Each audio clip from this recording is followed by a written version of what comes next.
जय माता दी। माघ माह के कृष्ण पक्ष में जो गणेश चतुर्थी आती है, जिसका नाम तिलकुटा गणेश चतुर्थी है या संकठी गणेश चतुर्थी है, इसकी व्रत कथा मैं आज आप लोगों के लिए लेके आई हूँ कि इसकी व्रत कथा क्या है और संकट हरने वाले गणेश जी कैसे सबका संकट हरते हैं। तो ये कथा ये है कि सतयुग में राजा हरिश्चंद्र थे। राजा हरिश्चंद्र का नाम तो आप सभी लोग जानते हैं। सतयुग में राजा हरिश्चंद्र का राज्य था। राजा की पत्नी का नाम तारा था। राजा हरिश्चंद्र के राज में प्रजा बहुत सुखी थी। आप सब लोग जानते हो राजा हरिश्चंद्र सत्यवादी राजा थे। जिनकी परीक्षा भी लेने के लिए देवता खुद उतर आए थे उनकी परीक्षा लेने, यानी विश्वामित्र भी परीक्षा लिए थे। उनकी स्वयं ईश्वर उनकी परीक्षा लेने आए थे। तो उनके राज्य में तो प्रजा सुखी थी ही। तो उसी राज्य में एक श्री शर्मा नाम का ब्राह्मण राज रहता था और उसकी पत्नी रहती थी। दोनों भिक्षाटन से अपना जीवन यापन करते थे। उनके एक पुत्र छोटा सा एक पुत्र हुआ और जब वह पुत्र 5 वर्ष का हुआ तभी जो है श्री शर्मा ब्राह्मण की मृत्यु हो गई। वो स्वर्ग को सिधार गए और उनकी पत्नी भिक्षाटन का कार्य करती थी। भिक्षाटन करके आती और भोजन बनाती, अपने बच्चे को भी खिलाती, अपने आप भी खाती। इसी से उनका जीवन बीत रहा था।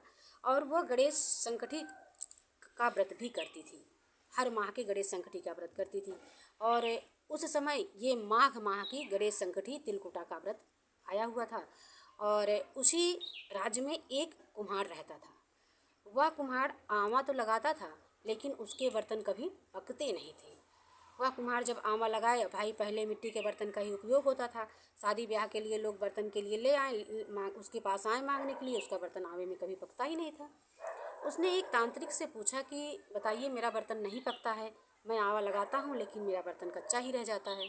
तो उस तांत्रिक ने उस कुम्हार को उपाय बताया कि तुम किसी अबोध बालक को, 5 साल का कोई अबोध बालक हो, उस बालक को तुम उसी आंवे में बलि चढ़ा दो, तब जाके तुम्हारे बर्तन पकने लगेंगे। यह सोचकर कुम्हार तो सोचने लगा कि इस गांव में ऐसा कौन है जिसके बच्चे को मैं बलि चढ़ा दूं और कोई मुझे जान ना पाए, अन्यथा लोग मारपीट करेंगे, मार डालेंगे, हमको जान पाएंगे तो किसी के पुत्र की बलि चढ़ा देंगे। सोचते सोचते अपनी पत्नी से विचार विमर्श कर रहा था। सोचते सोचते उसको वो श्री शर्मा की पत्नी याद आ गई।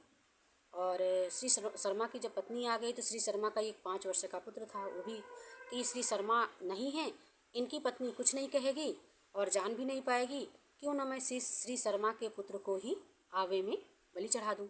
यह सोच कर के कुम्हार दूसरे दिन आंवा लगाता है और उस दिन माघ माह की कृष्ण पक्ष की तिलकुटा गणेश चौथ रहती है। वो आंवा लगाता है। आंवा लगा करके और इनके बच्चे को, श्री शर्मा के बच्चे को, जो 5 साल का बच्चा रहता है, उसको जो है खेलता रहता है, बच्चे को ले जा करके आंवे में वो रख देता है, रख के बंद कर आंवा लगा देता है। और वो जो ब्राह्मण की पत्नी रहती है, श्री शर्मा की जो पत्नी रहती हैं, वो क्या करती हैं, गणेश तिलकुटा वाली गणेश चतुर्थी रहती है संकठी का, तो वो क्या करती हैं, गोबर के गणेश जी की बनाती हैं। छोटा सा गोबर का गणेश बना करके सूखने के लिए रख देती हैं और वो सूखने के लिए रख करके भिक्षाटन कार्य में चली जाती हैं। और जब आती हैं देखती हैं तो उनका बच्चा भी नहीं हुआ। बच्चा उनका बाद में गणेश जी को उठा करके अपने गले में टांग करके वो खेलने लगता है। तो खेलते हुए बच्चे को ले जाके वो कुम्हार आंवे में रख देता है। तो वो जब ब्रह्माणी लौट के आके देखती हैं तो ना तो गणेश जी का वहाँ पे जो बना के गई रहती हैं वो गणेश जी की मूर्ति है, ना तो वो उनका बच्चा है। वो बिलाप करने लगती हैं, बिलखने लगती हैं और तड़पने लगती हैं, अपने बच्चे से के शोक में व्याकुल हो जाती हैं। और इधर वो सारी रात वह औरत तड़पती और वियोग में परेशान रहती है, बच्चे को जगह जगह ढूंढती रहती है। और भगवान गणेश का वो व्रत भी मतलब पूजन भी नहीं करती, बस भगवान को पुकारना शुरू करती कि हे प्रभु, जैसे आपने सब विघ्नों को हराया, आप मेरे बच्चे की रक्षा कीजिए, मैं आज आपका व्रत की हूँ।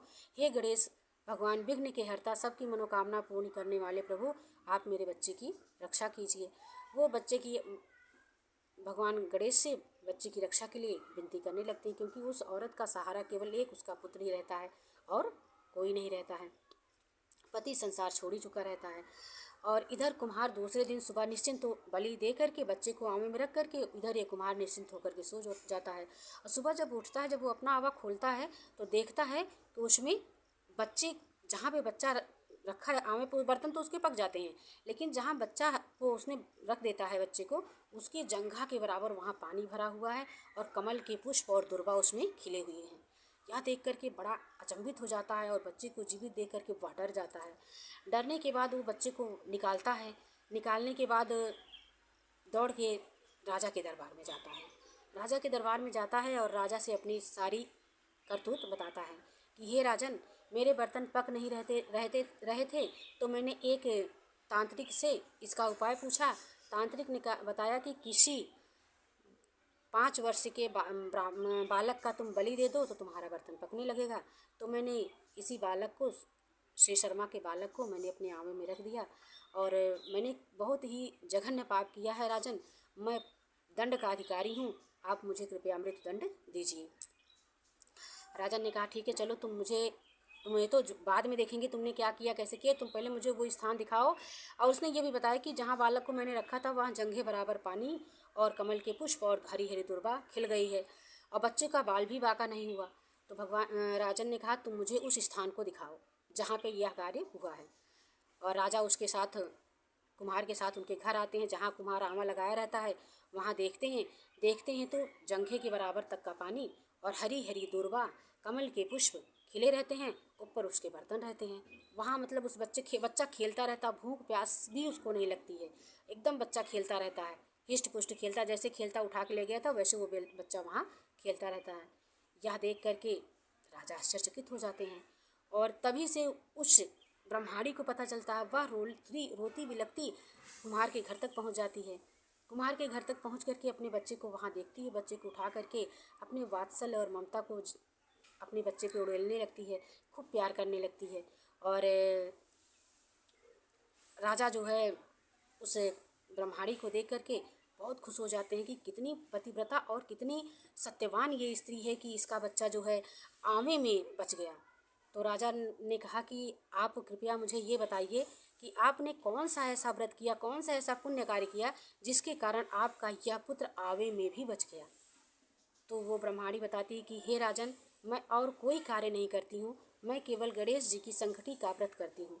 हर माह में जो गणेश चतुर्थी का व्रत आता है मैं उसको करती हूँ। और आज माघ माह के कृष्ण पक्ष की गणेश संकटी चतुर्थी व्रत है, तिलकुटा व्रत है। आज मैंने इसका व्रत किया था और मैंने बस वही विघ्नेश्वर भगवान गणेश जी को मैंने याद किया, उन्हीं का ध्यान किया, उन्हीं से अपने बच्चों की सलामती के लिए मैंने दुआ की जब अपने बच्चे को नहीं पाया, और उन्हीं की कृपा से मेरा बच्चा आज बच गया। तो राजा हरिश्चंद्र इस बात को सुन करके पूरे नगर में ढिढोरा पिटवा देते हैं कि हर महीने की गणेश चतुर्थी का व्रत हमारे राज्य में किया जाए। विघ्नेश्वर भगवान गणेश जी सबके विघ्नों को हरने वाले हैं, ऋण मुक्त करने वाले हैं, सब संकटों को हरने वाले हैं। वो विघ्नहर्ता कहे ही गए हैं, अग्र पूजित देव हैं। आप सभी लोग जानते हो कि ऐसे ही एक बार कार्तिकेय जी से और भगवान गणेश जी से माँ पार्वती और शिव जी बैठे हुए थे और इसमें बात छिड़ी कि क्या कहते हैं कि अपने माता पिता की परिक्रमा कौन सबसे पहले लगा लेगा। तो कार्तिकेय जी कहन मैं सबसे पहले लगा लूँगा। कार्तिकेय जी उठे और मोर पे सवार होके पूरे पृथ्वी की परिक्रमा लगाने के लिए चल दिए। गणेश जी बड़ी चिंतित हो गए, कहन उनका तो वाहन मोर है, मेरा तो वाहन क्या कहते हैं ये है मूषक है, मैं कैसे परिक्रमा लगा पाऊँगा। तो उनके क्योंकि बुद्धि के दाता बहुत बड़े बुद्धिमान हैं, बुद्धि के दाता हैं, तो उन्होंने कहा कि मैं क्यों ना अपने माता पिता की परिक्रमा लगा लूँ। माता पिता की परिक्रमा लगाने से माता पिता की 7 प्रदक्षिणा वो लगाते हैं, पृथ्वी की पूरी परिक्रमा पूरी कर लेते हैं। इसलिए भगवान शिव जी और माँ पार्वती प्रसन्न होकर उन्हें अग्र पूजित गणेश जी को प्रथम पूजित देवताओं में स्थान दिया गया है। इसलिए वो प्रथम पूजित किए जाते हैं क्योंकि वो बुद्धि और ज्ञान के देवता हैं, संकट हरने वाले हैं, सबका कल्याण करने वाले। इसलिए सब बोलिए भगवान श्री गणेश की जय।